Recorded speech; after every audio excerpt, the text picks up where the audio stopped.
多分記憶として2歳か3歳ぐらいなんですけど、こう天井のこう木目っていうか木の木目、例えばこういう木目あるんですけど、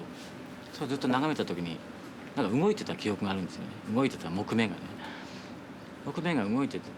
て、それを例えば母親だとか、兄貴だとかそんな止まってるよっていう、ことを言われた段階からあれ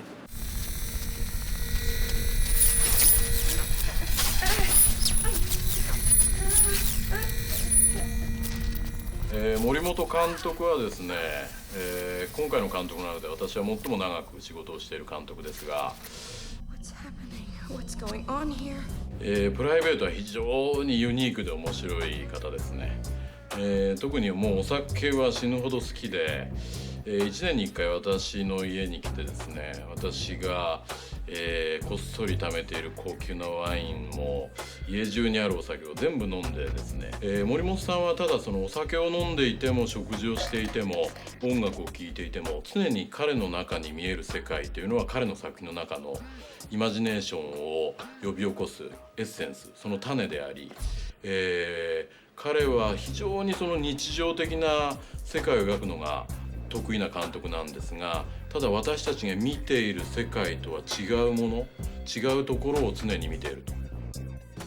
Morimoto is the first director that we started with, just because he's a good friend of mine and Takeuchi's and Tanaka's. But at the same time, he's also the director who's taken longest to make his film. I've been working on Beyond for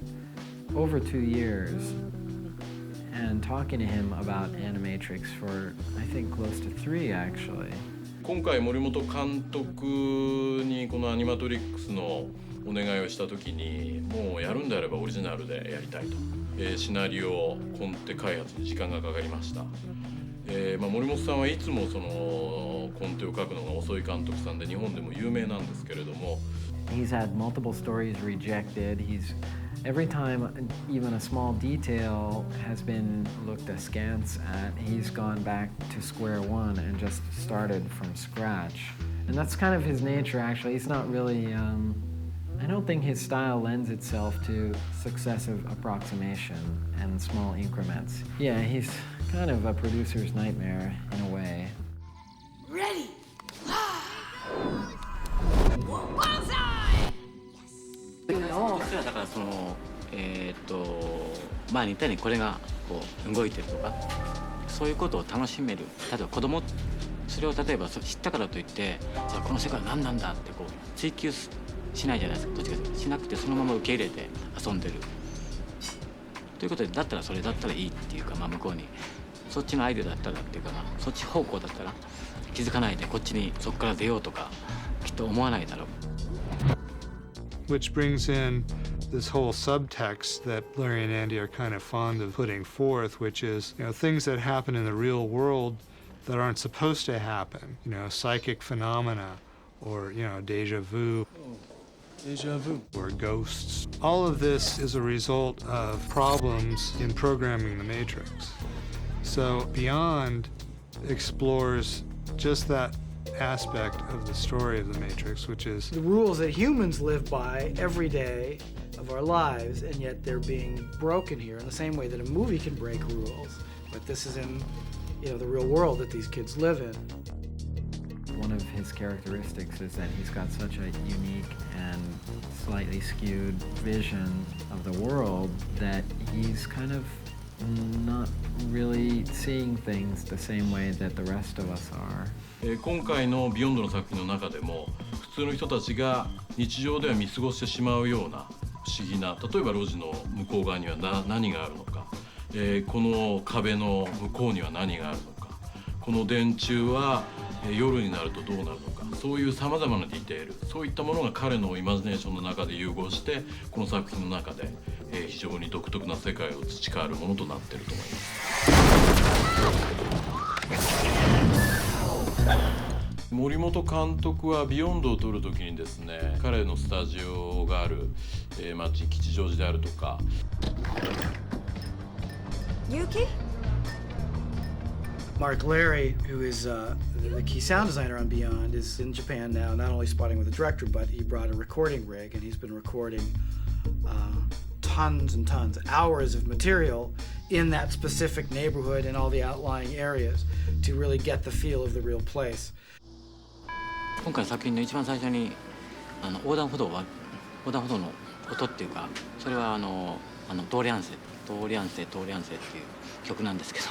A lot of people don't get stuff, some of the stuff I think which is very local, like the street sign that's playing that song, Torianse, which is a very local kind of Japanese thing. This is to help sight impaired people cross the street. それはまあだから日本の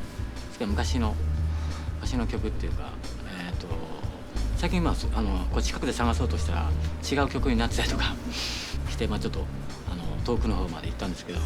Mark had to go to that an intersection that had those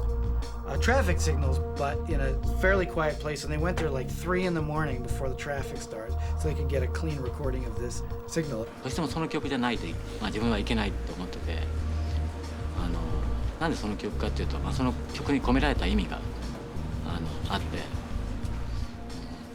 そこを通れる人っていうのはすごいちょっと特殊な人っていうか、選ばれし者っていうか。What we're going to try to do sound effects wise is break the rules in different ways and in contrapuntal ways rather than just parallel ways to the way that the images are breaking the rules. The same errors that you see visually we're going to suggest, but not necessarily at the same time in the same way. I think it's going to be a gas. Hello? Where is everyone? 今までアニメーションで描こうとするのは想像でもちろん今まで見てきたものとかっていうのを頭の中でこう組み上げて描くんですけども、もしかしたらそうじゃなくて実際に女の子がこの時に、どういうリアクションをするんだろうっていうのを実際に撮ったら、今回現に撮ってこういうことするんだとかっていうこともまた新しい発見だったりとか、実際にこう外に行っていろんな人間観察っていうか人を見てるとみんなリアクションが違う、もちろん違いますよね。その中の歴史だったりとか、性格だったりとかするんで。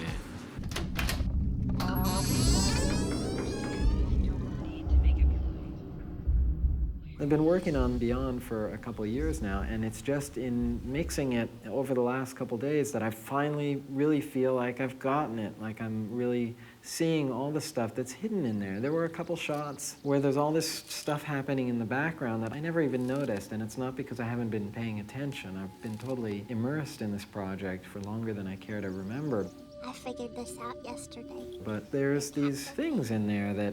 are very important to him, but somehow they're hidden. There's a lot of ambiguity built into it. 普通では見過ごしてしまうようなシーンとか世界の中でちょっと何かが違う、ちょっと何かが起こっている、見ている人たちは何回も繰り返して見ることによってこの作品の世界の独特な雰囲気の中に引き込まれていくと思います。